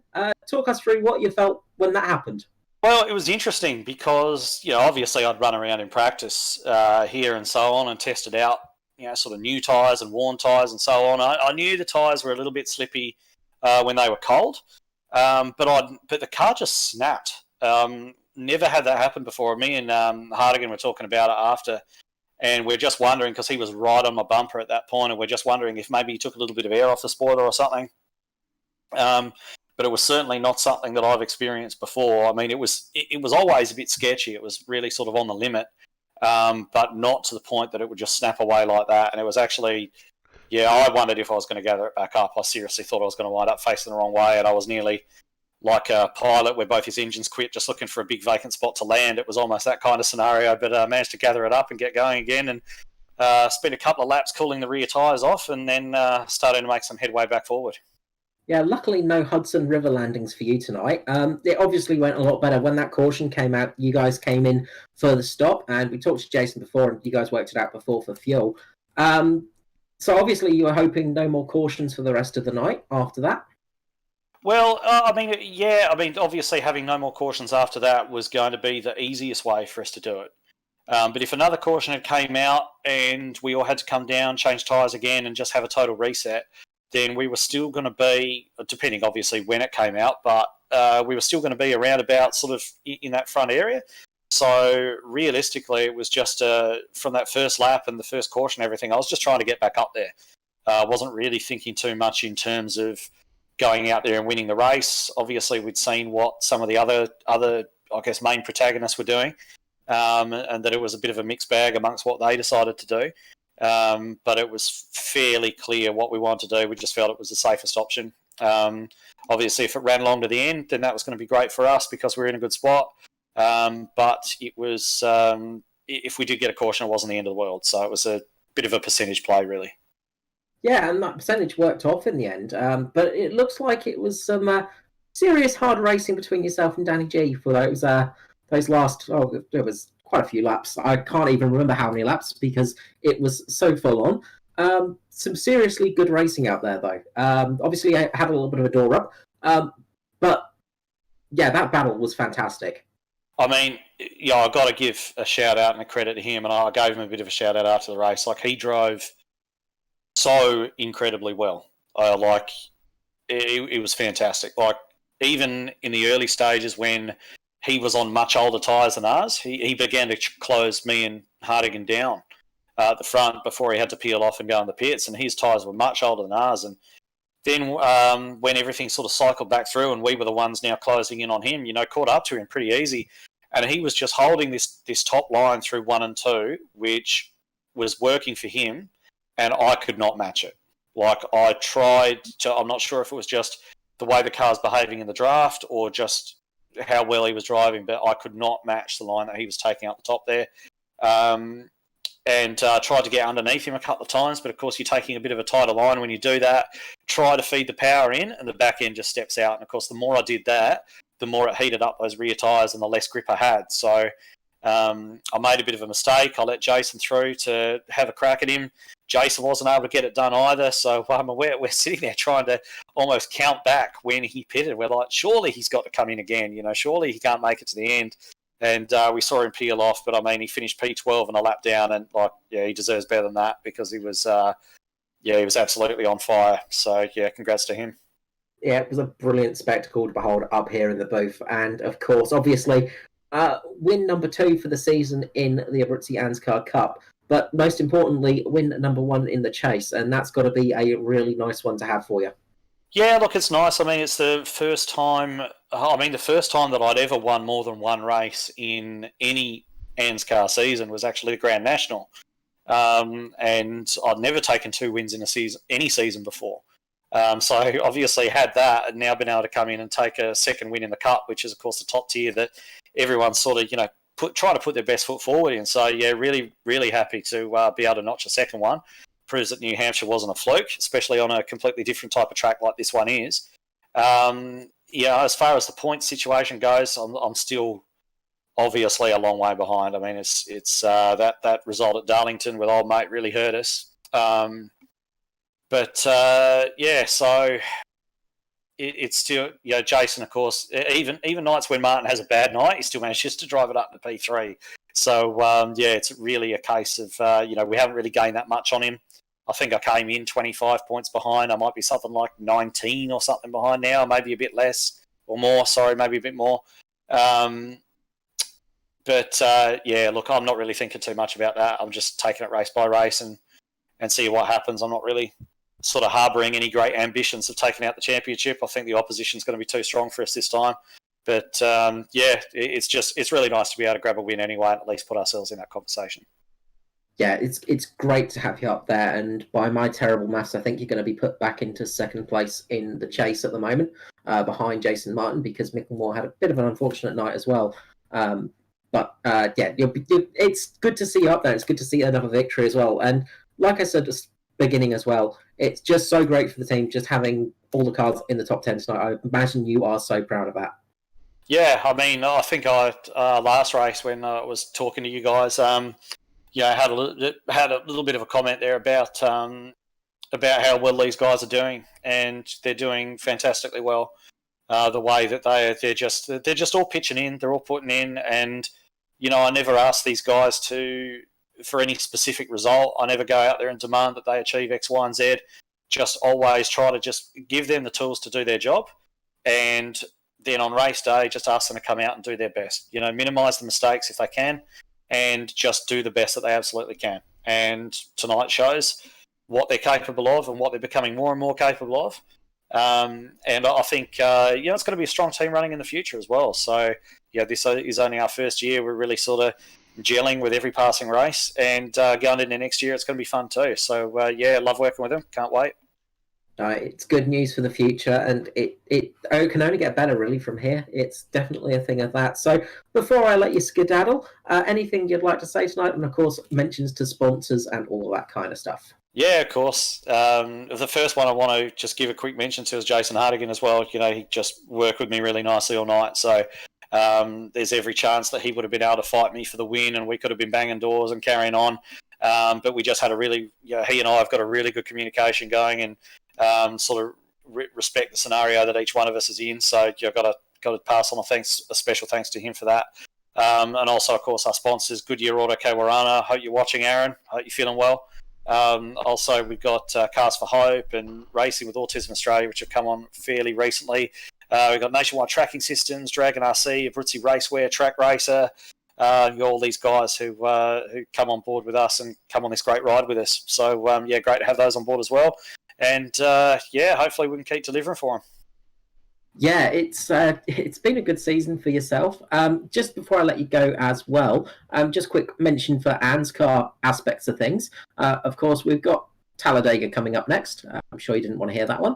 But Talladega coming up next for the Cup. But of course, we've got the trucks and also the Wednesday night series now. Yeah, I mean, it's. I guess people who don't watch regularly wouldn't necessarily know that I'm one of the guys who organises the series along with Matt Hunter and Danny G. We all kind of pitch in together and put this on for everyone. And so, of course, we've got the Cup, which has just been running gangbusters all year. It's been a fantastic year for the Cup, and the trucks, which run Monday, which are always really popular. And we've almost got only a couple of the Cup guys are actually running in the trucks at the moment. It's almost a completely separate field there of new guys who are there sort of developing their skills and guys who just really enjoy racing the truck. And we've also got the Wednesday night Speedway that's just started up. We had the first round on Wednesday night. That was really, really fun. Running 2 shorter races per night using some of the short track cars, street stocks, late models, that type of thing. So if anybody wants to come out and join us for those, we had an absolute blast last time. Super low key. We all just sit there and talk rubbish to each other all race and just enjoy banging panels really. So if anybody wants to come out and join that, please do, because the more the merrier. Absolutely. Thank you so much, Ed, and we will catch you again, I'm sure, before the chase is out. Have a good night. Thank you. See you later. Edward Foster there for JP Simshed team. Another great finish for him. Been a strong season for him, and of course for you, JP, for your team. You're obviously quite happy with that one, I imagine. Yeah, absolutely. Really proud of what the guys have done. All of them in the team have just gone from strength to strength. I mean, this is a very, very young team. First year with these guys driving together. Some of these guys, it's the first time even driving ovals. So to be where they are now, very happy. Yeah, and as Ed said there, Jason Martin is a hard one to beat. Even when he's having a bad night, he manages to finish in that top 3, and it is so very true. Mitch Motorsport. Obviously, having to go up against them is a tricky thing indeed. Very strong competition there. And, what a great race. Danny G just giving us great driving out there. Thanks to all the drivers. You gave us a brilliant one to broadcast. So that's going to be it for tonight, obviously. We will catch you next time out. That will be at Talladega. So same time, same place, just a different date, of course. That one's coming up next week, I'm pretty sure. So we'll be at Talladega Speedway on September the 24th, 90 laps. And, super speedways, anything can happen, can't they? Yeah, absolutely. It's going to be another interesting one. I'm looking forward to this one. Sure are. All right, guys, until next time, this is me, Carl Willie, and obviously JP. And we'll be wishing you all a good night.